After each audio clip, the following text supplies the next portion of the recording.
Okay, let's check out what we're doing here. Going to use a vacuum to suck out this condensate line because the float switch is actually up there floating too high.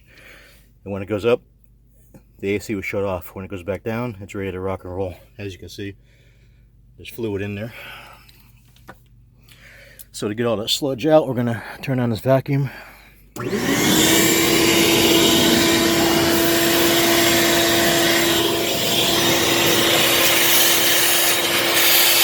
Pull all the water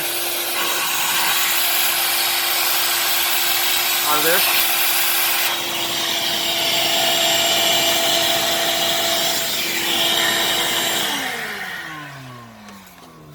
There's no water in there. You can hear it kick on.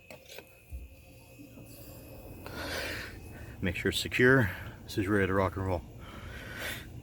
I'd have saved you $250.